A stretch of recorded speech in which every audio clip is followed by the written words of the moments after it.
So, greetings, dear venerable monastics, and to all upasikas and upasikas, all Dharma friends who are here. I'm glad to join you this evening here, and we're going to start with a couple of moments of meditation.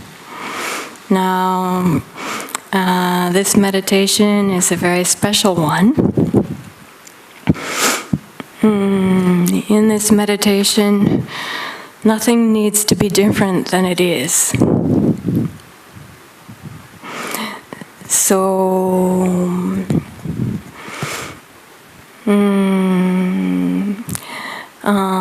if you have any body pains, or cough or sniffles, or if you're feeling tired, or if you're feeling jittery, or however you may be, nothing needs to be different than it actually is for this particular meditation. It's all good, it's all fine. I may cough also, so if you do, please don't worry about it. Coughing and sniffling are completely allowed in this meditation session. And if you have body pains, probably I do also. And that's completely fine. So you can either meditate with your body pain, or don't feel afraid to shift your posture if you need to, or even to stand quietly during the meditation. In this particular meditation, that's all good, all okay, because this is the real human meditation for our circumstances just as they are. So this is called the meditation on medicine for the three poisons, antidote for the three poisons.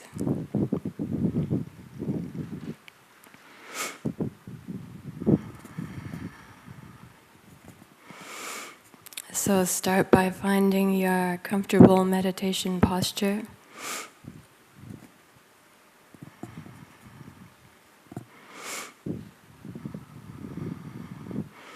You can close your eyes gently.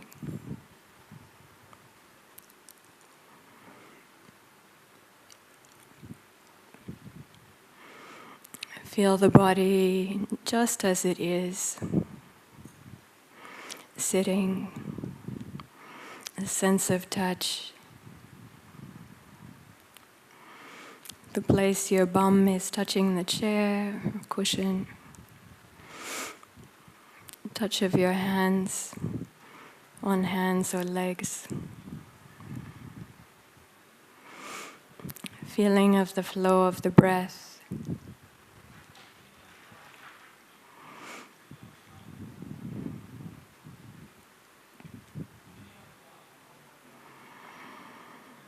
We'll bring three basic attitudes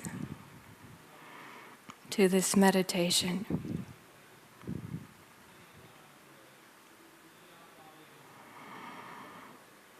The first attitude is of awareness. Just to be aware. Just seeing, knowing, feeling things just as they actually are.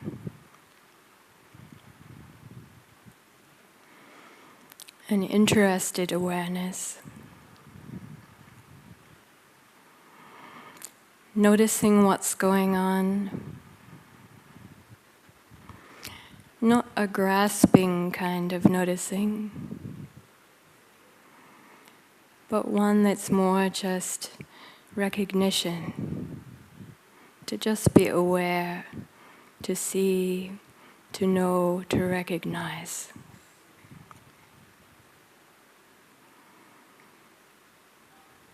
So just knowing what's being felt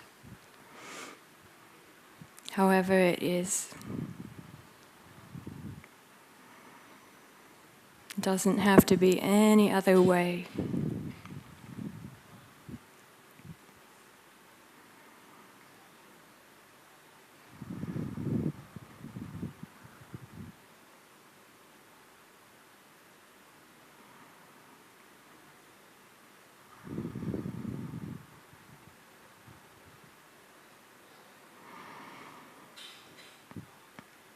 So the quality of awareness,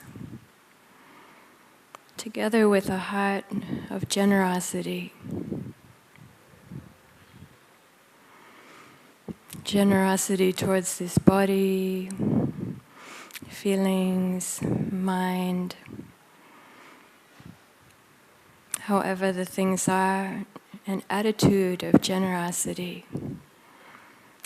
Jaga. Broad-heartedness,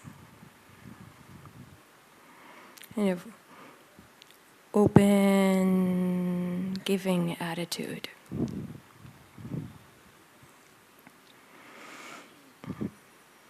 And the third quality that flows naturally from this, an attitude of kindness. With a heart and attitude of kindness to the body, feelings, mind, sensations, perceptions. Whatever qualities there may be. So an attitude of awareness, seeing and knowing, openness, a heart of generosity,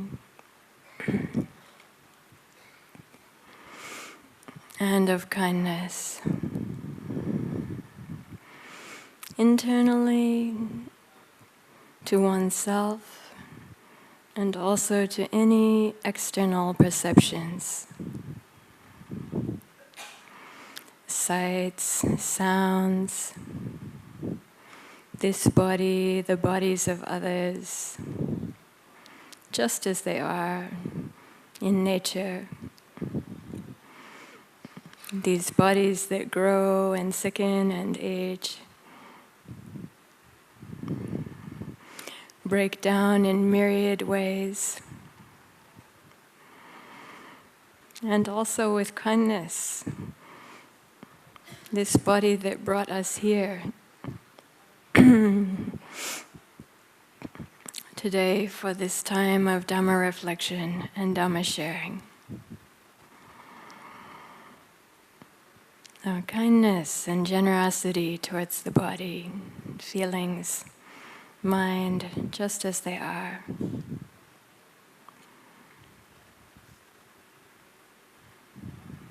And to all in this space together.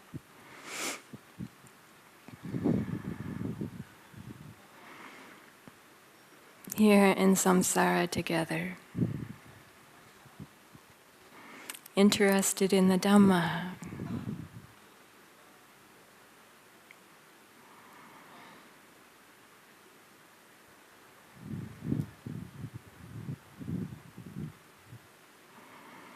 Bringing that keen heart and attitude of awareness, open receptivity, generosity to ourselves and one another, and kindness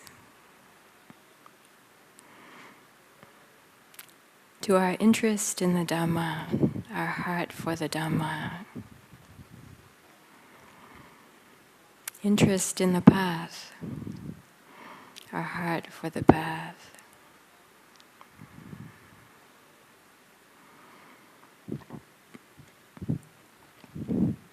A giving heart to the living of the path.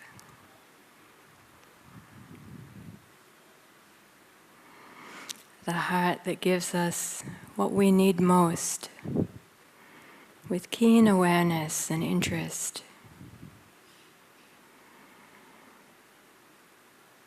arising out of deep kindness and compassion to ourselves, our world.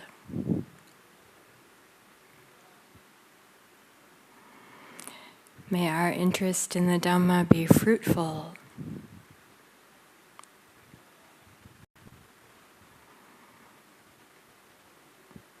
May this time contemplating the Dhamma together be fruitful. A blessing to this body, feelings, mind and heart.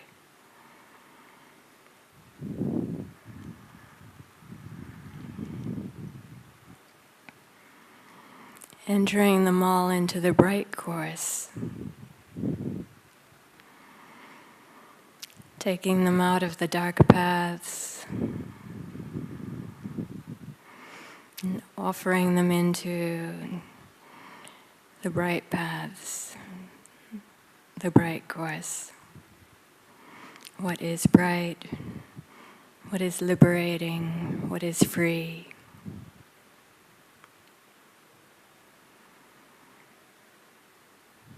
The greatest Buddha Puja.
Namo tassa bhagavato arahato samma sambuddhassa. Namo tassa bhagavato arahato samma sambuddhassa. Namo tassa bhagavato arahato samma sambuddhassa. Buddhaṃ Dhammaṃ Sanghaṃ namasami.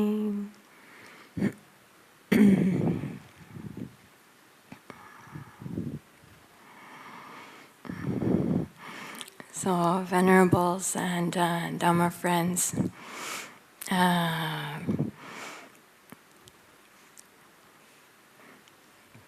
I'm planning on speaking this evening about the meeting of the churnings of samsara, fruitfully, with the path. Do you know what I mean by churnings of samsara? Does everyone here know what are the churnings of samsara? I mean, in this case, how we can view and use any or all circumstances that arise in the world, internally and externally. When I say the world, I mean, well, we think about the world out there, yes, but all of us, our experience is right here, truly, necessarily, because our eyes are connected to the top of the head of the body, and ears are attached onto this appendage also, and so our experience is just here. We think the world is out there, but really all we know is this world, in fact. The world of what we see, the world of what we hear, smell, taste, touch, and what we imagine or conceive of in the mind. Yes? Do you know any other world outside of that, in fact? Does anyone? We imagine that we do. It seems so obvious that, you know, all this is the world out there, right? And all of you, and yet everything that I'm seeing and that you're seeing and experiencing, that's happening in visual consciousness, auditory consciousness, right here. So when I say in the world, I mean this. So in the world, I'd like to talk about some of the things that we can experience, like health of the body, feelings of the body, our relationships, also politics. I don't mean to talk about politics, I don't mean that.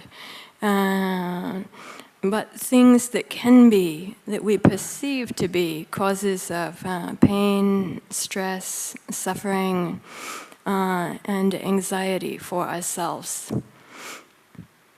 You can add anything to the list that you want to, besides bodily conditions and relationships and politics and what else is there?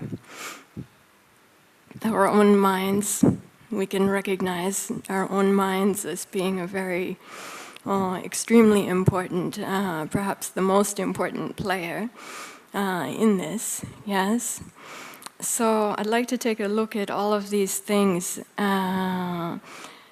as potentially not as causes of stress, pain, and suffering or anxiety as they so often are, but really to look at our attitude and open up the possibility of seeing any of these things as an opportunity to develop our skill in the path, as an opportunity for growing proficiency in this path,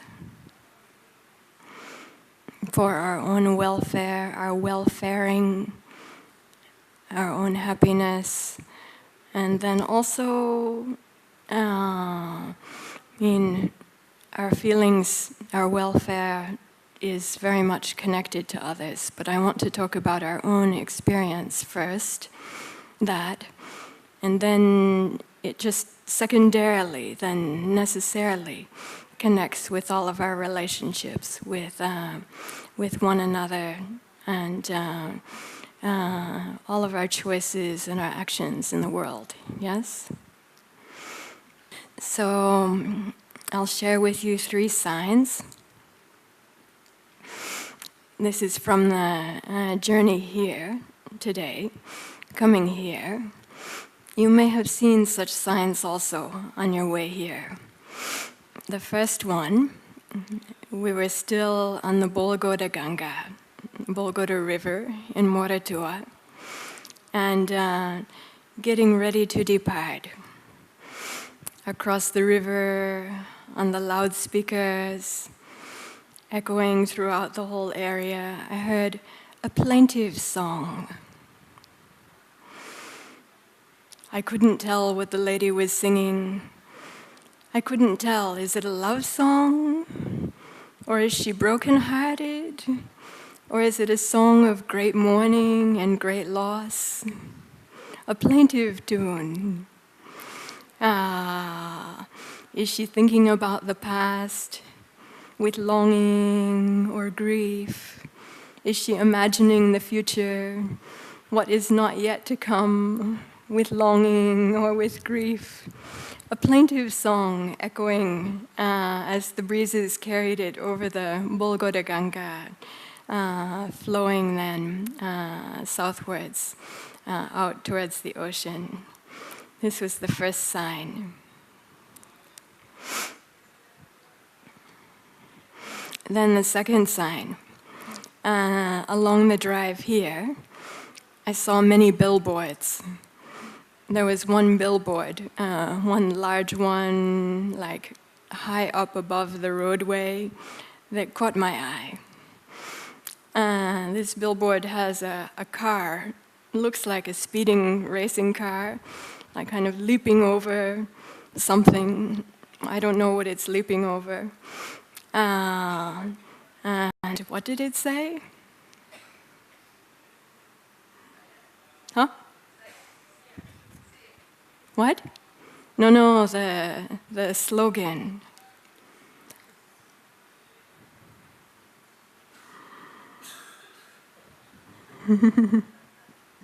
What was the slogan?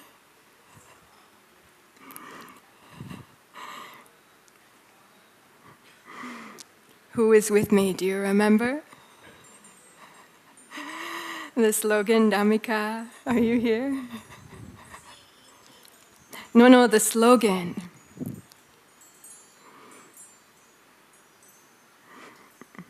What was it?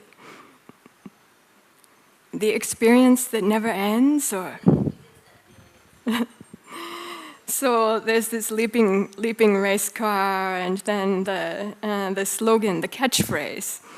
I think catchphrase is really important here. Was something like, "Oh, the excitement that never ends." There you go. So the slogan is the excitement that never ends, and then it has C 3 lines AT on the car and in big letters above. I was trying to figure out what is C 3 lines AT, and so with Sinhalese pronunciation, I thought it has to be cheat. And then I thought, this is perfect. The excitement that never ends. And oh yes, my meditation on Samsara, this is just right.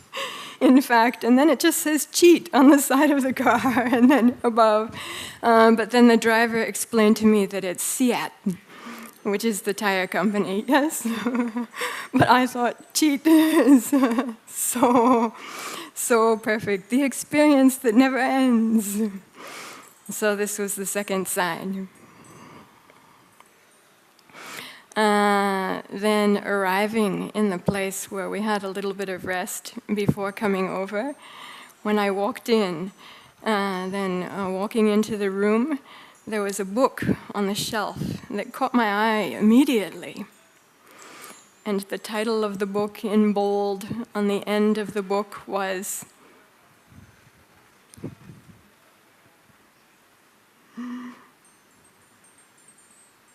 You don't remember? Oh. Huh? You didn't see it? Oh, by a very famous author, contemporarily famous author. Maybe the person, someone else who was there, may remember the book. What was the title? in bold it says, hungry for, ? This is Deepak Chopra. Hungry for, ? And then I came near to the book, and then it's small letters. It says, what are you hungry for? The bestseller. Deepak Chopra, guru of the masses internationally. And so I thought, this is the third sign. On arrival here in Colombo, before coming over. So you may be familiar with the story of the Buddha's going forth, and his abhinekama or abhinishkaramana, and then seeing the four signs. Yes, perhaps a familiar story to you, seeing the what is it? The aging person, the sick person, the dying person, and what was the fourth sign? So for me too, coming out of the palace, coming out of my retreat today, then there were three signs: the plaintive song over the river of longing or of grief, with the lovely lady's voice, and then the what is the slogan? Huh? The excitement that never ends.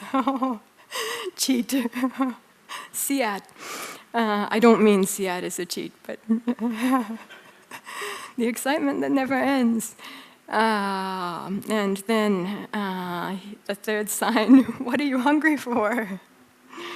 The bestseller. But really, isn't it such an important issue for us? Yeah? I mean, isn't this what is of great concern for us?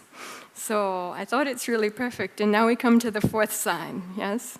What's the fourth sign in the story?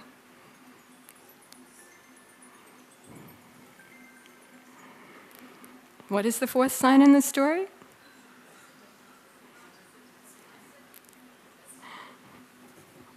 Well, I have bright lights shining in my eyes, so I can't read your lips without my glasses on. And when I put my glasses on, they fog up.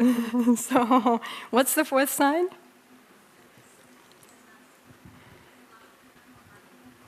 What? The sight of the samana. Yes? Oh, so that's a very high order. But then I think, okay, the fourth sign, here we are with the Dhamma, and now to take a look into this Dhamma. So,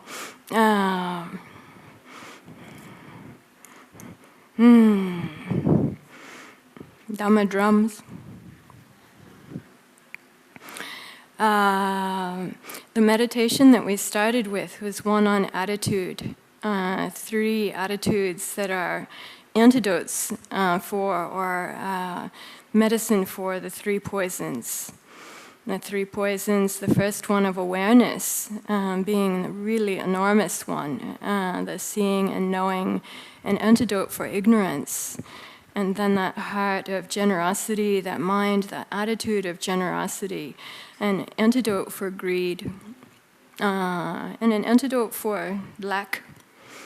Yes, the pain and suffering of lack, stinginess or tightness, not only materially, but also in attitudes. We're talking about attitudes, yes? So this is a broad, magnanimous attitude, not a tight, narrow attitude. And then the attitude of kindness as counter to hatred. Yeah.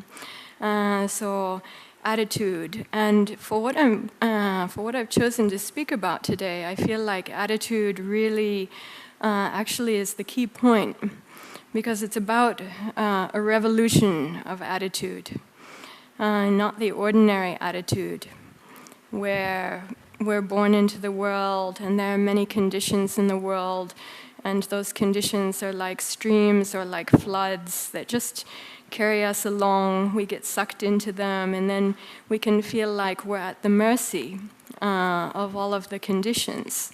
Everything is introduced to us by our parents and our teachers and our relatives and friends and the people in society, and we're told you are this, you are that, and this is your role, this is your life. And then we have the experience of our life in the world, and sometimes it can feel out of control. And the emotions that arise within our minds, within our hearts, also really can seem out of control, and with each other as well. Yeah, in association with others, or in the kind of spheres in which we live in the world. This is a kind of a revolution of attitude, really turning that around from the sense of just being carried away or carried along by the things and it's out of control, towards coming back into ourselves, towards waking up, and towards really generating with our attitude, with a turnaround of our attitude and awareness of ourselves, as the Buddha was encouraging, as I'd say, as aware actors, as intentional actors, intentional movers, intentional beings, yes, with regards to not only our external behaviors, of our words and of our deeds, of our livelihood. This is, of course, enormously important, but also intentional actors with regards to our experience, how we're relating to our own bodies and feelings and mind.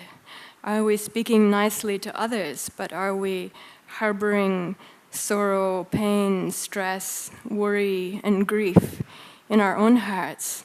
Are we being kind to others when they have a broken leg or they get sick or this kind of thing, and speaking nicely to them, but then to our own bodies? Being like, you failure, how can you deceive me like this?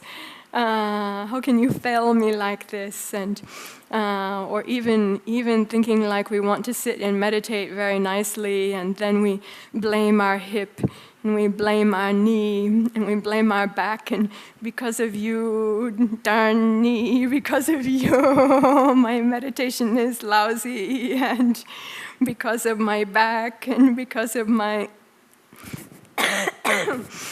because of my cough, and because of all of these things, and grumble, right? And turning internally, even sometimes as good people, then we try so hard to behave nicely to others outside, and yet we turn the darts, we turn the arrows, poison-tipped arrows, inwards. Into our own bodies and feelings and minds. So this is to wake up about this and bring these attitudes of antidote, the attitudes of the awareness, the generosity of spirit, generosity of heart that's open, that's not narrow, and the great deep kindness and compassion, the qualities of the Brahmaviharas, the appreciation also. Poor dear body, it's borne so much. I ask so many things of it. My goodness, practically endlessly, day after day, demanding like this. And then it's sometimes like the car that never has the chance to stop, or this kind of thing. And yet, when it complains, then you're failing me. Why are you not performing according to my standards? Right? Somehow our expectations and ideas can really get out of control and very far removed from the actuality of just the nature of what it is to have a human body, and feelings and mind, and then we're not kind about it.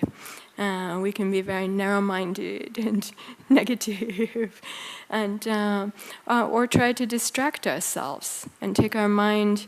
It's like that we're doing that, but then we're distracting ourselves and putting our mind to something else. But this is a revolution, because it means to really bring our awareness back then to our attitudes and how they are reflecting internally. So I like to call this the first slice of the pie. So you've seen the picture of the Noble Eightfold Path on the Dhamma wheel, like this, and view how we see things. And then I should make this wheel facing towards you, yes?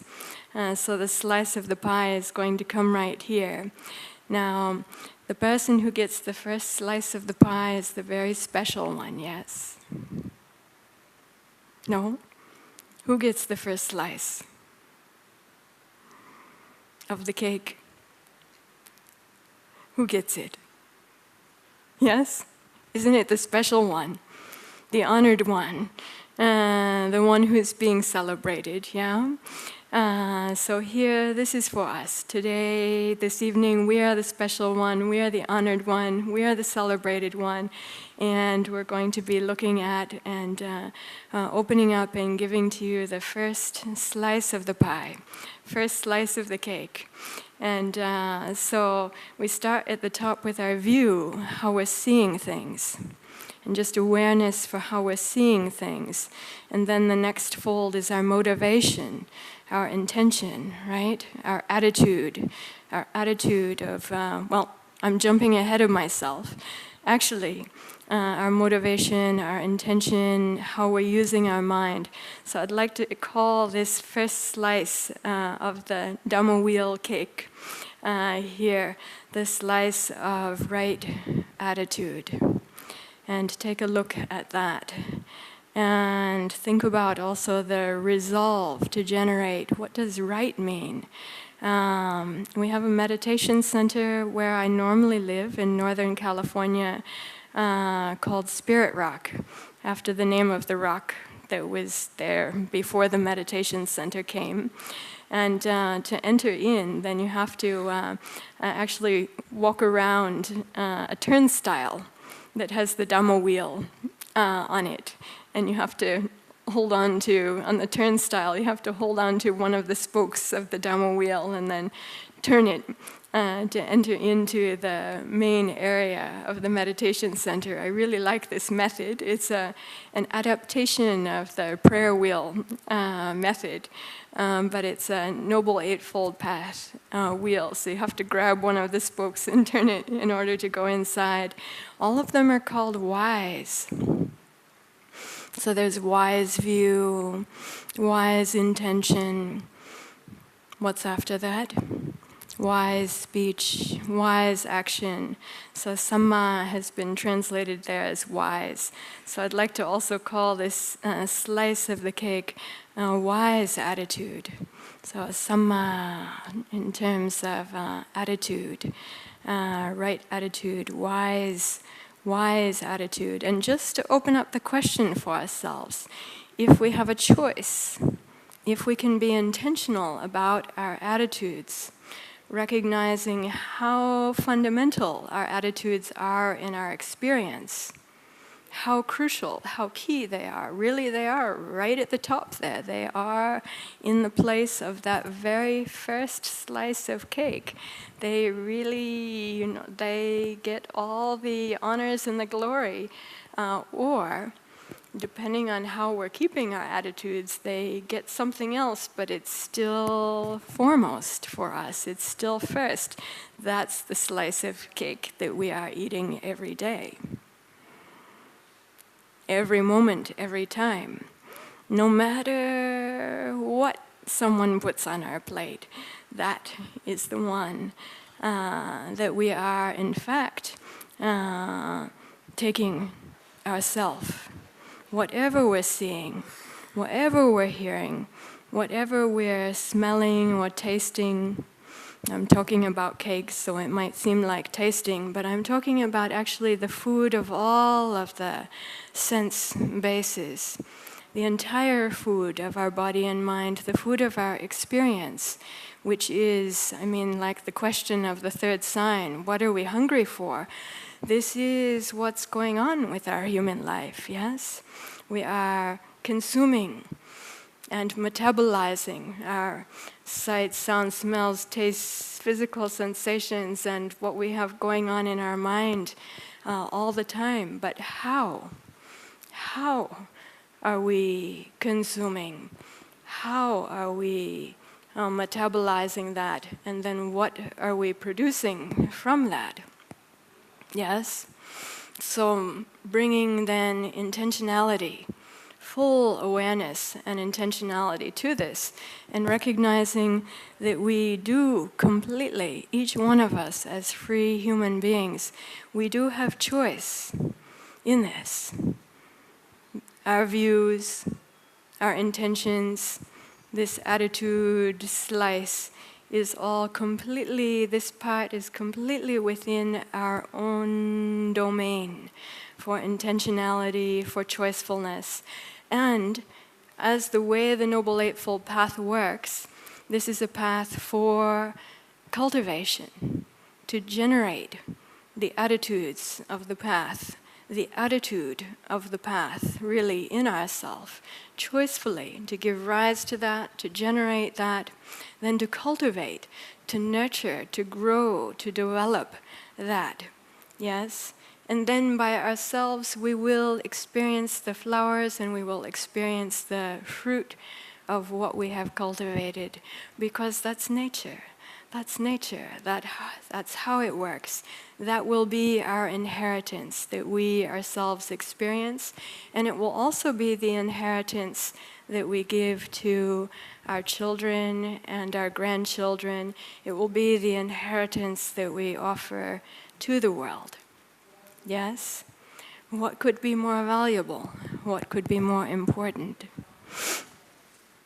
So, I want to share with you a couple of the things in this regard that I've encountered in the last years of monastic life. A few very ordinary but very helpful things in this.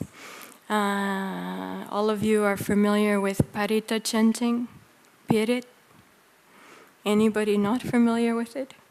I'm probably least familiar with it. Yeah, even myself as a Western monastic. The Buddhist monks here in Sri Lanka, oh my goodness, so many Pirit chants. I don't know how someone can learn so many even in one lifetime. I'm so impressed. I've learned just a few of them. And one of them that I learned that I was thinking about in this regard, we call the Buddha Jaya Mangala Gatha. So you may be familiar with it. It starts out with the words Bahung Saha Samabhinimita Sayutantang Grime Kalang Udita Gora Sasena Marang. Yes? I don't know if you're familiar with it or not, but every single one of these verses, of these 8 verses that appear there, they're all talking about some kind of situation arising, and a situation that normally would be like disastrous. The kind of situation that you don't want to meet. A mad rushing elephant is coming at you, or someone is slandering you and accusing you of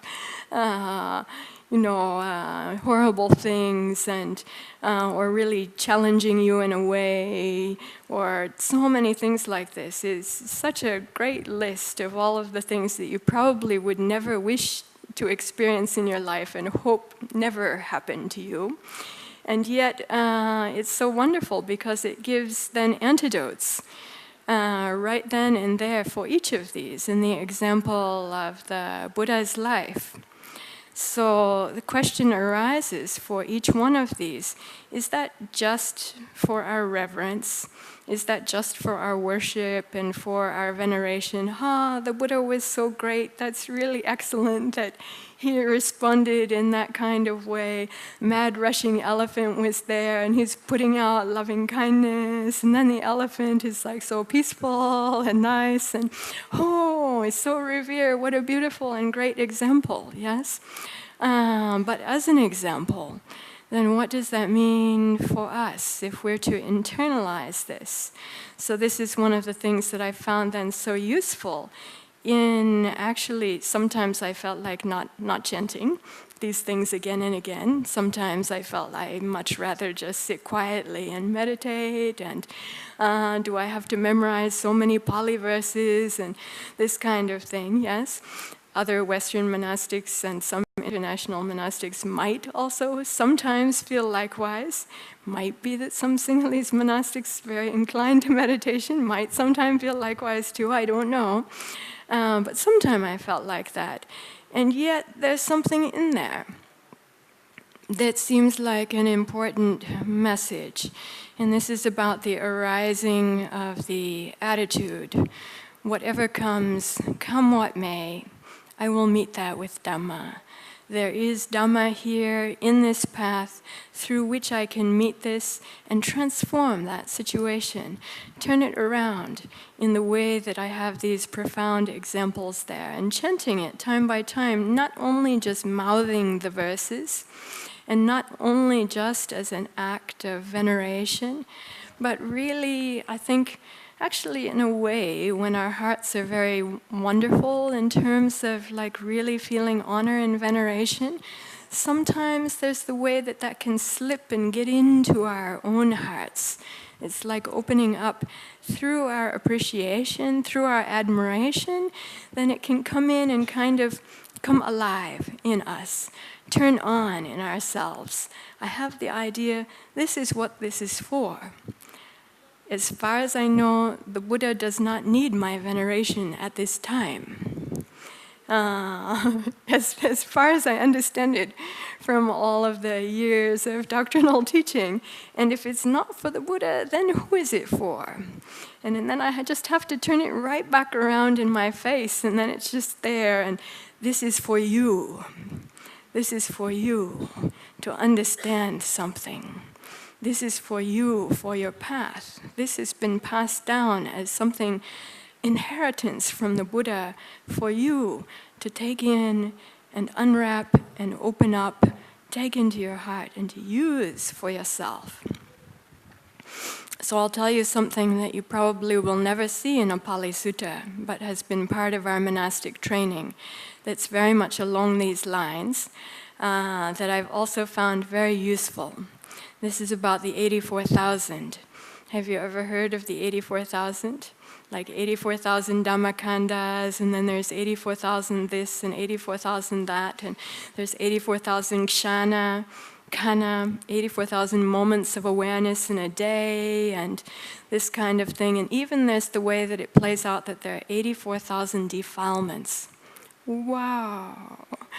Seems like we're way beyond talking about 3 poisons here. Now we've upped it. Oh my goodness, this Buddhism is talking about 84,000 defilements. This is practically unimaginable. Do all of them have names?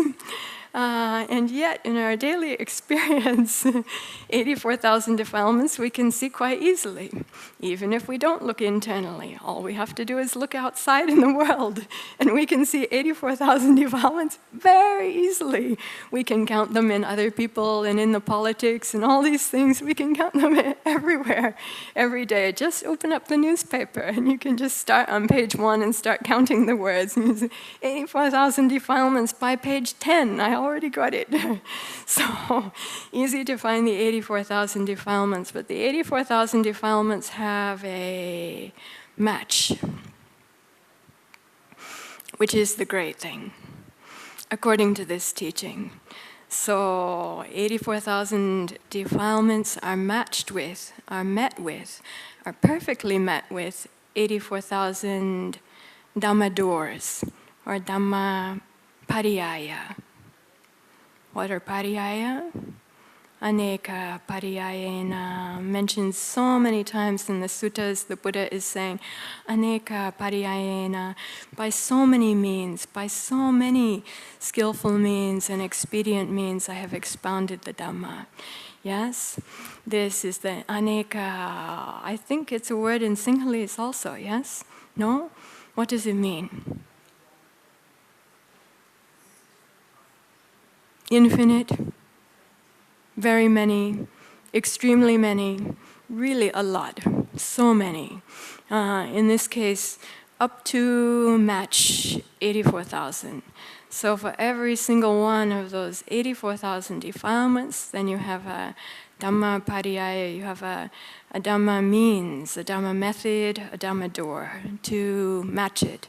And the suttas are said, according to the classical Bhanakas, when they're teaching us classically in monastic life about the suttas, every single one of the suttas, then the people bring in their confusion and their doubts and their defilements and all these things they bring into the Buddha. And what does the Buddha meet them with? The Buddha meets them with this whole ocean of Dhamma, practically infinite, that can manifest in any particular way to match up just right with whatever that very situation is in that moment. And if it changes the next moment, which it does, then also the pariyaya, the Dhamma door is also there for that. It's amazing for these defilements, you know. You start to work with one, and then it changes into something else, right? You're working with your anger, you think you're not a greedy type, you're an anger type, and you're working with your anger so nicely, and then suddenly greed starts to come up. And then also, then you're working with that really nicely, and then confusion is starting to like really come up, and then doubt and confusion, and but whatever presents, this is the confidence in the attitude. This is the confidence. Whatever presents, whatever it is, there is a well-matching Dhamma, there is a rightly matching Dhamma to meet that very situation. So for us, if we identify with being not just a faith follower of the Buddha's teaching, but if we identify with being someone who is interested in putting it into practice, interested in cultivating and developing it, interested, number one, in experiencing the benefits of that for oneself, then here's the attitude: come what may, whatever arises out of 84,000, 100, a million, a billion, a trillion, quadrillion, what comes after that?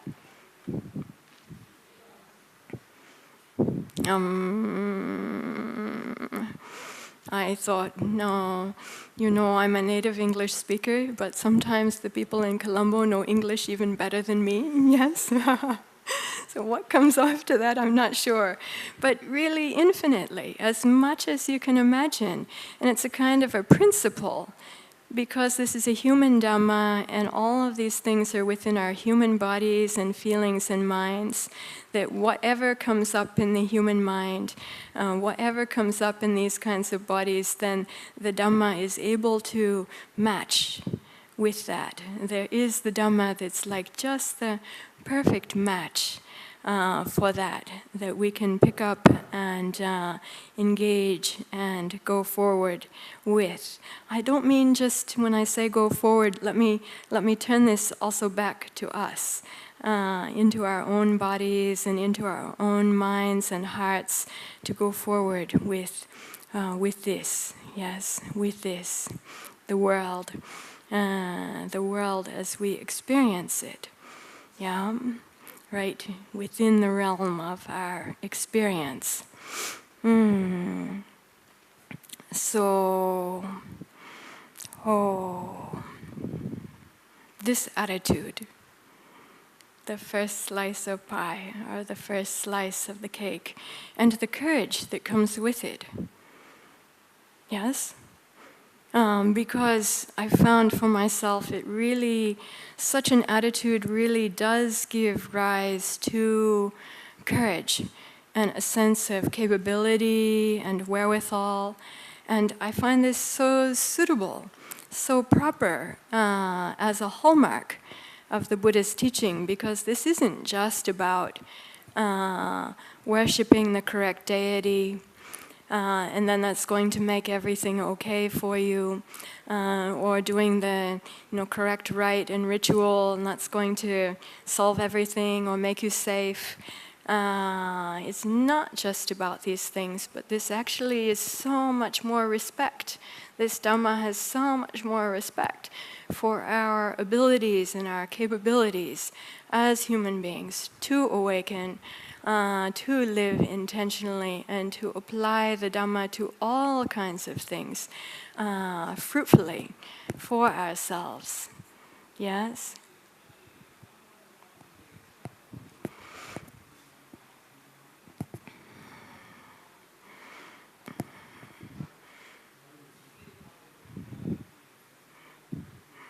Today the clock has not stopped at 5:30.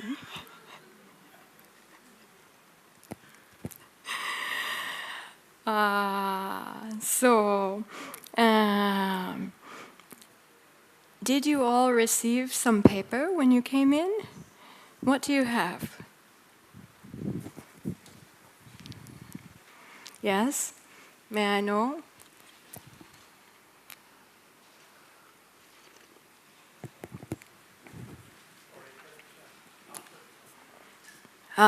For recollection. After the talk. I see. Okay. Shall I give a little time then, right now, for some consideration, for some Dhamma discussion? Yes? For what I've been saying, for what I'm proposing. For some of you, maybe this is completely familiar, or for others, maybe kind of dawned in your consciousness sometimes, but not really well established, or for someone even it might be kind of, I don't know, a new kind of sense or experience. Do we have time for a little bit of interactive?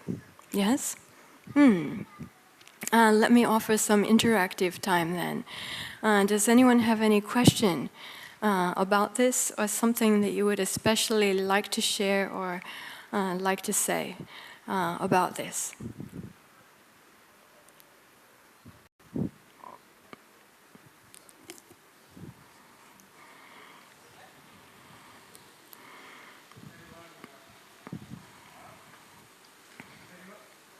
Anybody likes to use this opportunity to ask questions? We can bring the mic to you. Challenge is also welcome. Yes?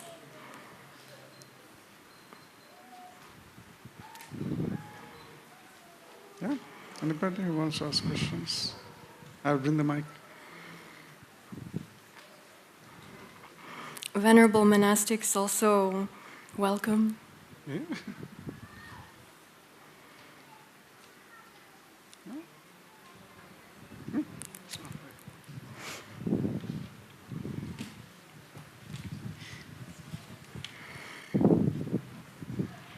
Hello. Yes. It was interesting to see you use the word wise instead of right when defining the Noble Eightfold Path. Could you give us a little insight of that, please? And it's the first time I heard that. I couldn't completely hear. The use of the word wise. Wise instead of right. Yes. It's very interesting. I'm sure there is something deeper than what we could see when you mentioned that. Yes. You probably just rushed quickly across that. Could you do another little something in depth on that, please? Yes, in this lifetime, English is my first language, not Pali. Nonetheless, I've been so interested in studied the Pali language and also Sanskrit language quite a lot, and even some classical Buddhist Chinese. to be able to read the early Buddhist teachings, the suttas, and also Vinaya in their versions that have been recorded also from old days in the Chinese language. And this Samma has been such a wonderful topic of meditation for me. Even the question of what is Samma? Why do we say right?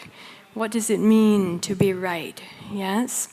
And we find this appearing in the Buddha's teaching in so many different places, different ways.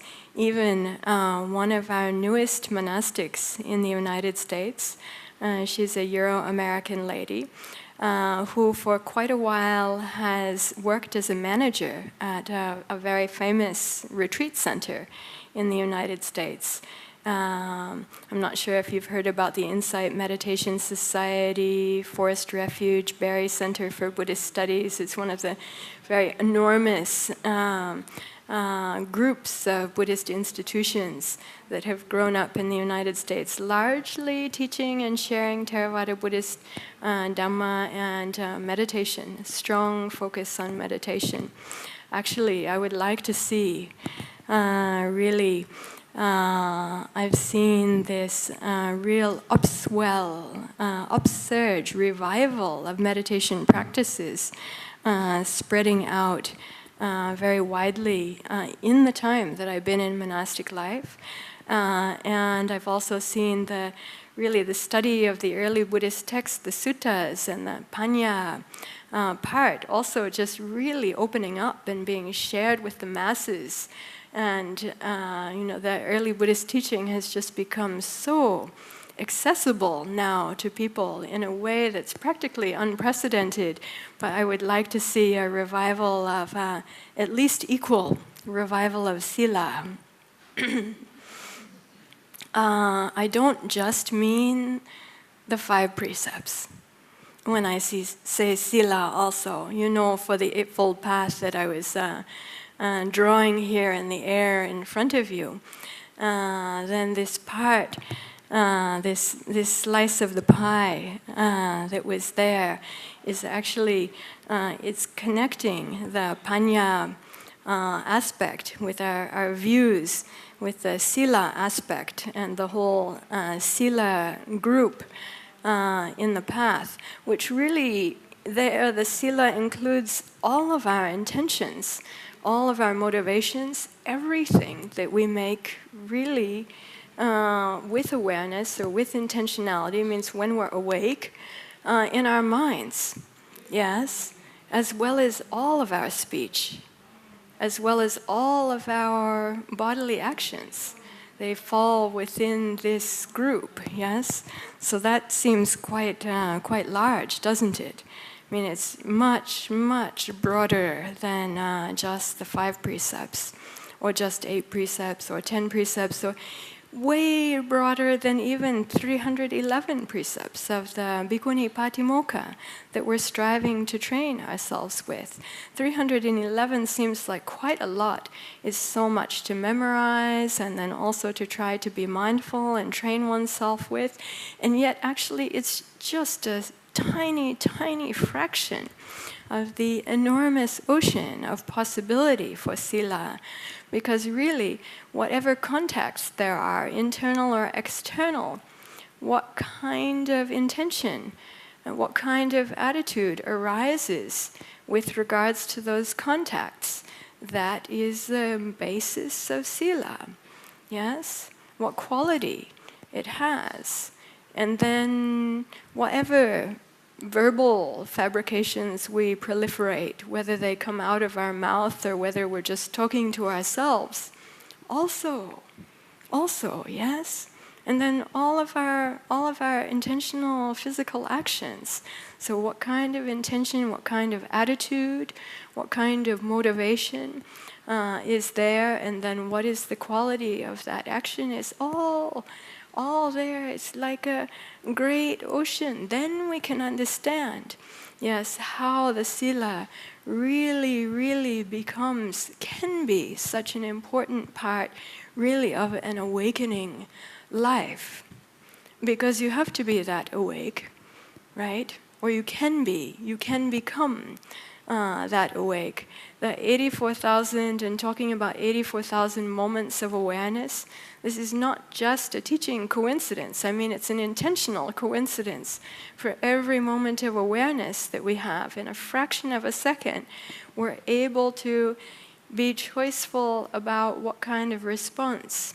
What kind of response are we going to bring up? What kind of response are we going to give to that in our mind?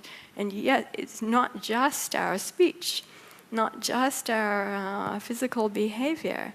Even, with your speech, like your words are saying something nice, but if it's coming from a heart, it's something like,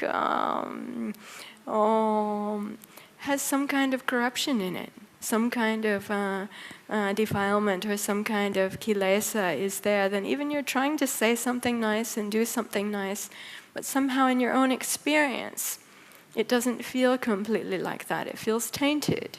Yeah, and we experience that in ourselves. Even if nobody else notices, we experience it in ourselves. Even if we're just alone. Yeah, and that's the experience of our life. That is our life, the world of our experience. So the sila part then, so big, so enormous. I've been thinking about moral awakening with regards to sila, and I gave a series of talks in the United States called Moral Awakening. And I really would like to see as much care and attention given to this part, as is being given to the meditation, which is great, and as is being given to the suttas, which is great. It's excellent. They are all interrelated. They are all interconnected.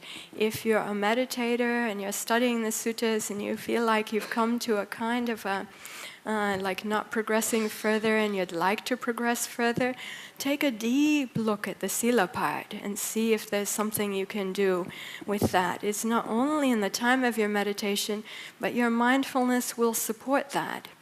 Your meditation, any clarity of mind that you develop, any strength of mind that you develop, will support that. And the wisdom that you get from the suttas also will help, will support that. And then if you put that into practice with your sila, I want to practically guarantee that your meditation then will also advance. And your insight, even in working with that, truly, your insight will also unfold and advance. And when your insight unfolds and advances in this kind of way, then in the Buddhist teaching, this is called wisdom. This is called samma. Then you can say for the sila kanda, this is samma. Yes? So we'd say it's right, because in the Buddha's teaching of the middle way, it's not going into extremes that don't work well. The extremes are so popular, they're so common, and with these things being so popular and so common, and so many people behaving with extreme views, or speaking in extreme ways, or engaging in some kinds of extreme behaviors, there's such an example like that. But what is it to come out of the extremes and to really, putting the extremes aside, then, even if we get a tiny glimpse of what is really samma and the middle way, because samma does mean the middle way in the Buddha's teaching of the middle way, then even we get a tiny glimpse of it, even just with our breath, like not being too tight or too loose on the breath, then we get maybe working for many hours sometimes, even like 5 days, 6 days, 6.5 days, 6 days and 23 hours, then we're working hard on it, and still it's like going to be too tight and controlling and making stress and tension and agitation, and too loose and we're falling asleep and not there, and you can tell, you can feel it's not samma. But when you have even a moment of the mind coming out of the extremes, then you feel, this is the middle. This is what it is to be present and aware and mindful fully in contact with the breath, fully in contact with the breath, fully aware, fully sensitive, fully touching, fully feeling, fully knowing the breath, the whole body of breath, all of that, without going into the extremes. Then you can feel, oh, this is Samma. And then Samma, even just a moment of it, feels so, really so excellent. So fine, such a wonderful thing, so good to experience. Even someone, I've heard from the people then from their meditation retreat, even they just got 2-3 minutes of that. Like, oh, but those were the best minutes of my life. Now I know what's possible. Now I know what they were talking about. Oh, all that effort, it was worth it for this, yes? Oh, and then you can start opening it up further. If you get that door open, even a crack, and start pushing back on the extremes, and start pushing back on them a bit more, and open it up, and open it up, and open it up, until it's like that Samma is filling your whole horizon, your whole experience of body and mind, hour after hour sometimes, day after day, week after week. It can expand even into this, yes? But really ripens in practice, in the active practice, working with this. What we learn from doing this is what is called wisdom in the Buddha's teaching. Yes, so we can say then that is what, excuse me, that is seeing things wisely, wise view. That is really generation of and abiding in wise intention, wise motivation, wise thought. Yes?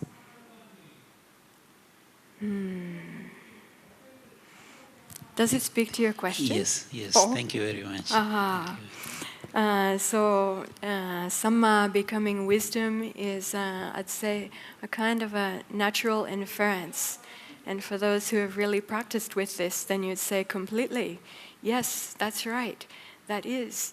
Samma, as it ripens, it does become wisdom. That is wisdom in practice, in the path, in life. And when we're working with it, this is cultivating wisdom. This is developing wisdom. So you find that the same time the sila is developing, then also, in fact, normally, right together with that, also the clarity of mind and strength of mind is developing, and then also the insights and the wisdoms, just right there, like coming so close together with that. Then you can understand it's not just that sila is like a support there, and then it's kind of, then somewhere up here, don't know exactly how they connect, then the samadhi is there, and then somewhere up here, then the panya is there, and all kind of floating around like that. But this is turning them like this, they're just right there like that with each other. Yeah? If you work with it and you see how it works, you know the truth of this for yourself, then it's not just like a theoretical Dhamma talk and that kind of thing. You know it. And when we talk about Buddhist cultures, when we talk about Buddhist relationships, when we talk about Buddhist foundations and programs and activities, to be practicing in this kind of way together, then we can say this is really like seeing the beautiful and excellent and fine aspects of what it is to be Buddhist, or what it is to live in Buddhist relationships and Buddhist culture, and at least in ourself,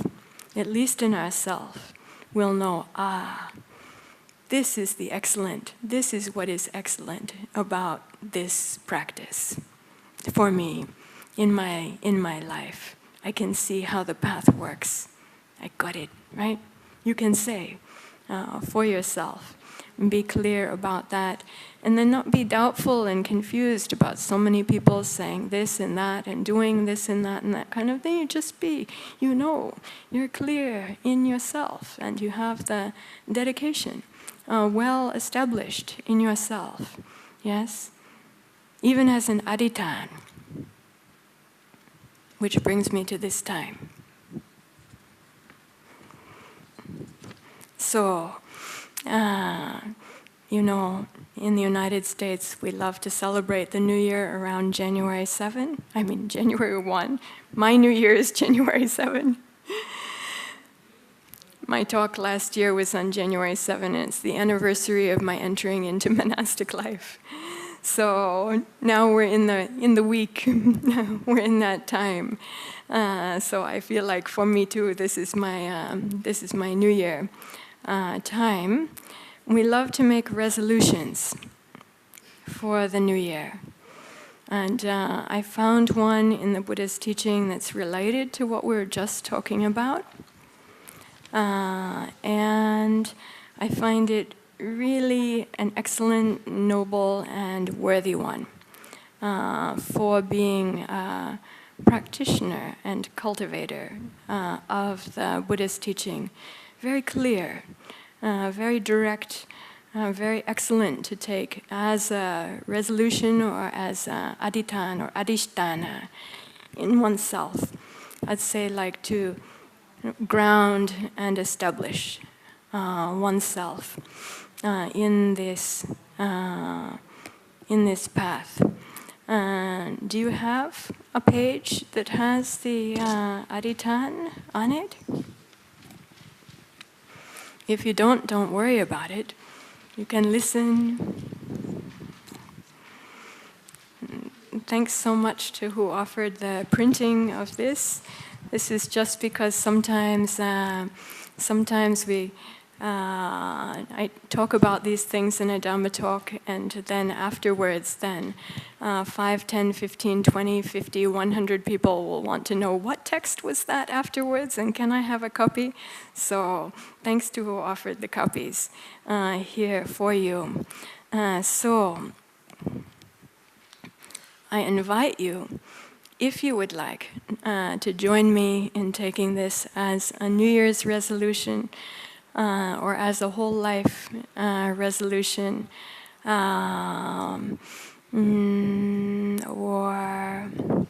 a timeless resolution.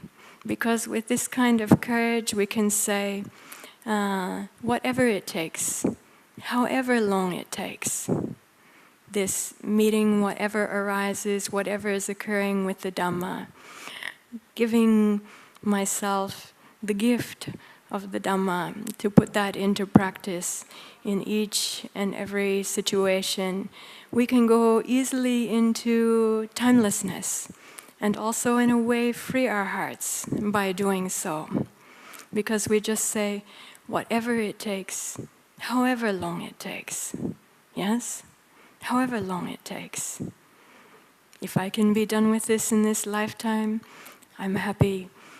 However, I will be doing the work of my heart. I'll be doing what needs to be done for this part about what am I hungry for. These things, one of their most excellent aspects is they are self-nourishing. They're the kind of drink that makes you so quenched and satisfied, then you don't even feel like you need something more after that. They're the kind of food that you can imagine eating and then being able to be completely satiated and happy with that food, and then you don't have to go and then get hungry and be seeking, or even at the time of eating, thinking about some other food like this, but really has the ability to give the nutriment that actually satisfies, self-satisfying, the hunger, the seeking, the craving. As the Buddha himself said with regards to samsara, samsara, aneka jati sangsarang. You may know this verse. yes, in his own awakening experience, then seeing that craving, seeing that hunger down there at the root, and also seeing what he had found, then how he had been propelled over and over and over again into timeless circumstances, timeless situations, seeking, craving, and not finding what he was looking for. Then he's speaking from the standpoint of having found the Dhamma, having plunged deep into the Dhamma, having drunk deeply of the Dhamma, having taken that Dhamma nutriment so thoroughly that the hunger completely came to an end, and he had the experience then of living free from craving. The absence of craving, yeah. So beautiful, so excellent. But let's come back to the wisdom part and to the aditan. So anyone who would like to join me in this, I invite you for this time now, this day, this life, this year, however you like to think about it. To think of these adhitthans, adhisthana, these resolutions that are for really establishing adhitthana, resolution and the power of resolution in ourselves in a way that really makes us feel we are grounded in the path, we are awake, we are aware, we are committed to living intentionally and to doing the work of this path that needs to be done in ourselves, and knowing that that's for the benefit also of our world. Yes? So the first one is about wisdom. Panya. The first adhitthana is, the Buddha says, Panyang napamajeya. May wisdom not be neglected in me. May I not neglect wisdom. Whatever I can do to cultivate and develop wisdom in myself, to value wisdom, to nurture wisdom in myself, also to nurture wisdom in my relationships, to nurture wisdom in my associations, to nurture wisdom in any way I can. May I not neglect this. The first resolution is to not neglect wisdom. So we have connected wisdom with the Samma, and it's there, the Panya fold of the path in the view is there, hand in hand. In this slice, the Panya part is right here. Yes. So, may I not neglect wisdom, the adhitthana. The second one is Satchang Anurakeya. My translation says to persevere in truth, in truth. When we're talking about sila, this part's so deeply important, isn't it? But then also so important for samadhi as well. So important for panya also. Oh, it spans all of them. But a commitment to truth, a love for truth.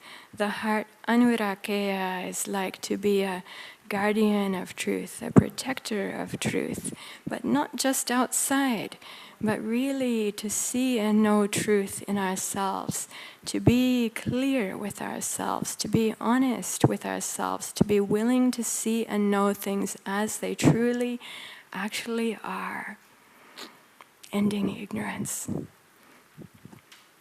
And then Jagang Anubruheya, to foster this attitude of heart that is generous, that is beneficent, munificent. Munificence. What does munificence mean? We don't use it so often in English these days.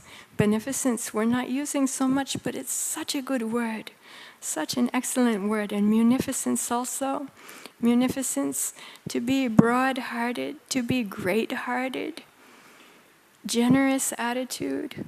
Yeah, like not tight, not stingy attitude.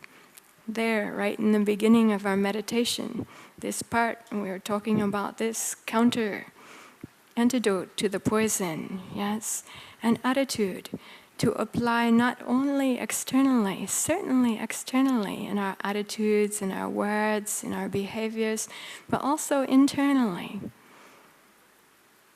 As we were looking at in our meditation, but a commitment to this, a dedication to this, an adhitan,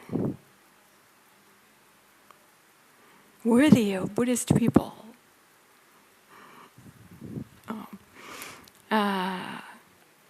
Actually, this is one of the things that I really, really appreciate in my years and time and contact in Buddhist cultures is so many times with so many people I have encountered such beautiful and excellent attitudes that are so healing, that are so gratifying for the human heart, so gladdening, that relax the heart, that help it to open, and really to flower. Yeah. The last, there are just 4, very short. The last one, Santi, Santi, Santi. For these last weeks on the island, someone who has participated in offering food every single day during these days that I've been here has made a dedication for peace for the island. Every single day, offering food. So I held this at heart. I shared in this dedication. I made the wish for myself. May my attitudes of mind and heart, may my words, may my actions be a dedication for peace. May they contribute something to peace. Not only externally, certainly externally, but also within myself. Coming to peace, really coming to peace within myself. The Buddha says then, with regards to Santi, Sikhayati, to train in peace. To train. What does it mean to train in peace? What does it mean to make a determination, a resolution in oneself, firmly, adhisthana? I will train. I will train myself in peace. We even ask ourselves the question, what does it mean? Something begins to shift, begins to percolate. Yes, like you put a tea bag in the cup and then you pour the water in and then you just start to see a little bit of color coming and then some more and then some fragrance starts to come, and then within 4 minutes of contemplation, then you have really awesome cup of tea to go with your cake.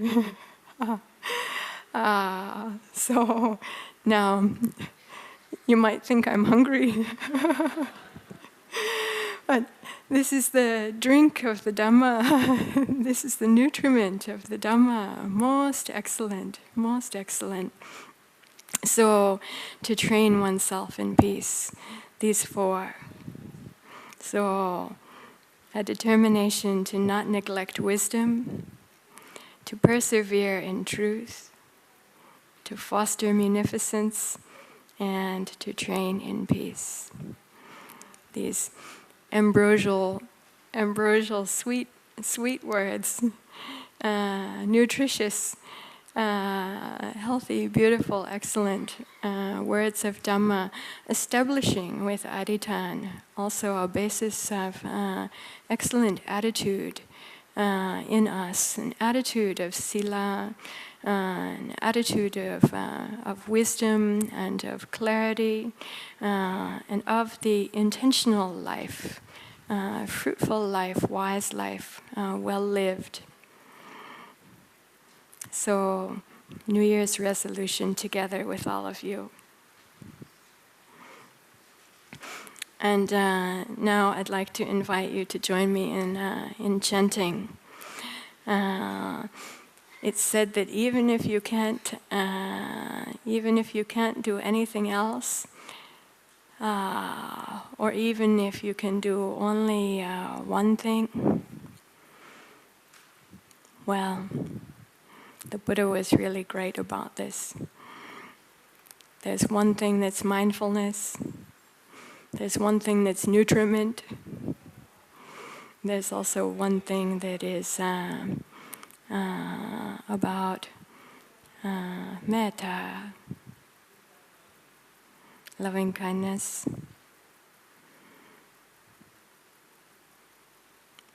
So, as a closing blessing, I'd like to share with you and invite, if you'd like to join me in chanting together.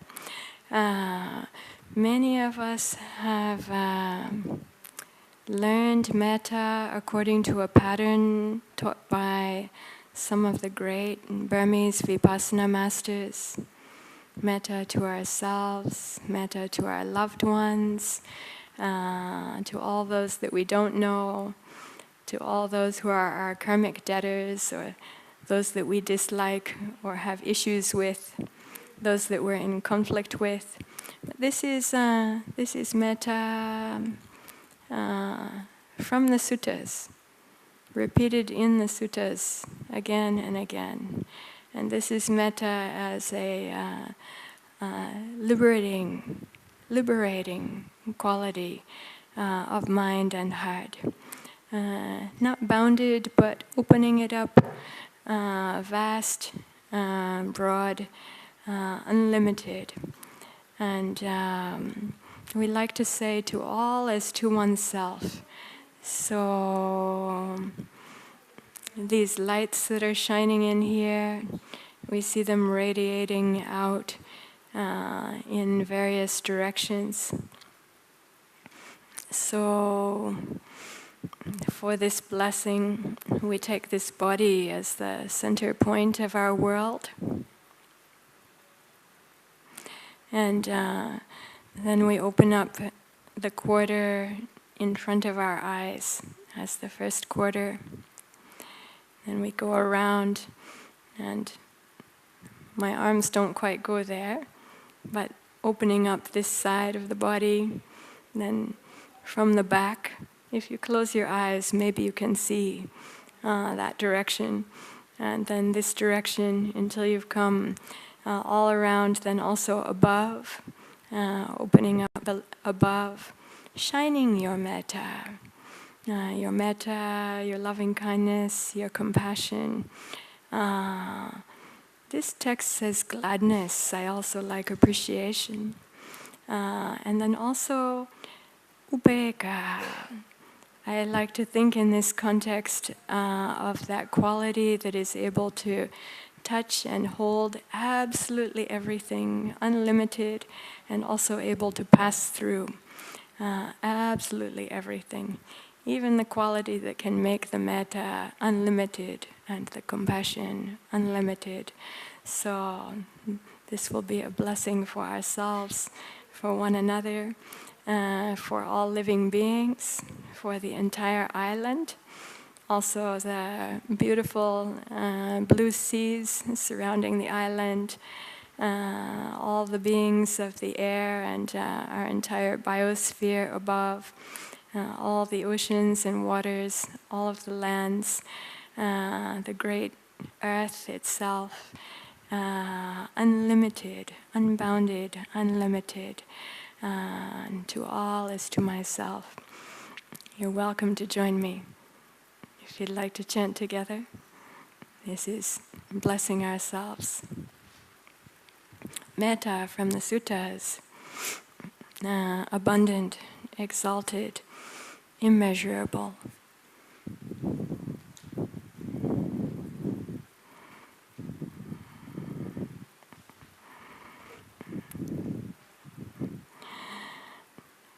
I will abide, pervading 1/4, with a mind imbued with loving kindness.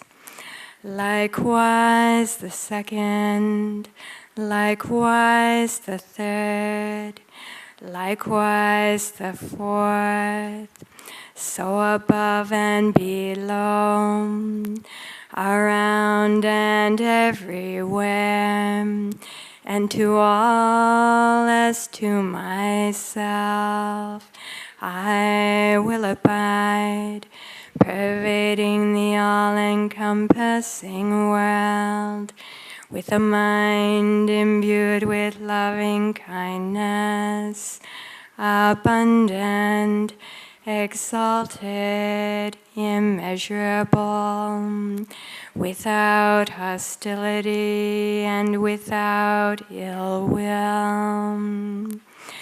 I will abide, pervading 1/4, with a mind imbued with compassion.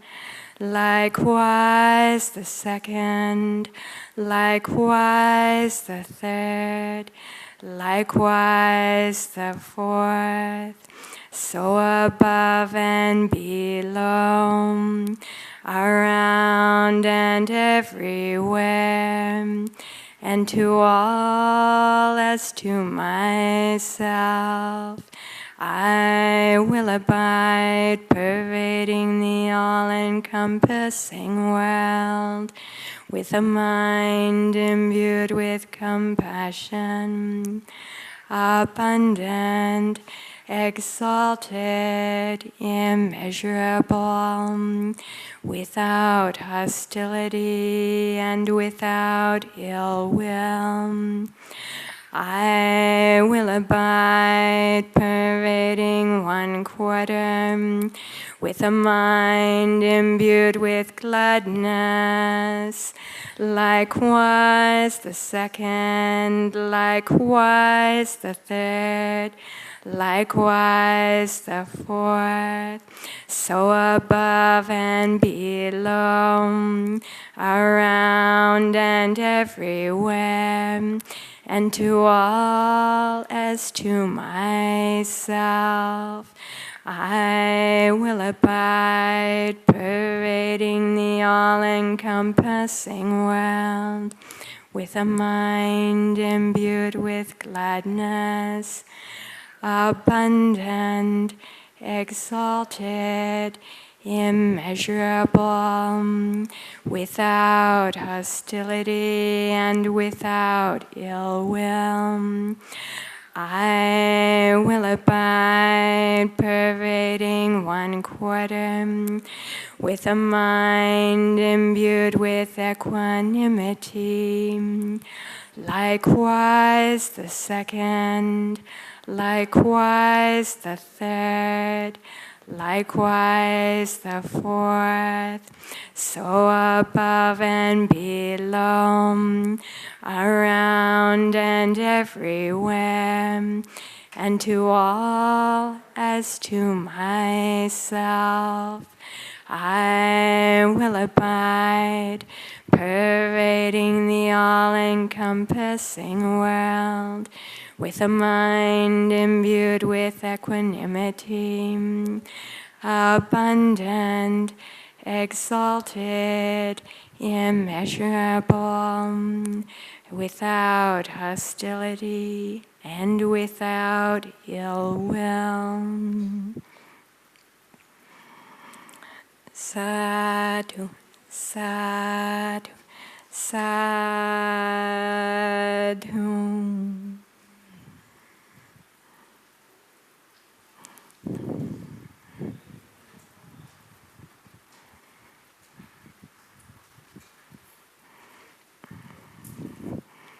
Nutriment for the path, support for the path.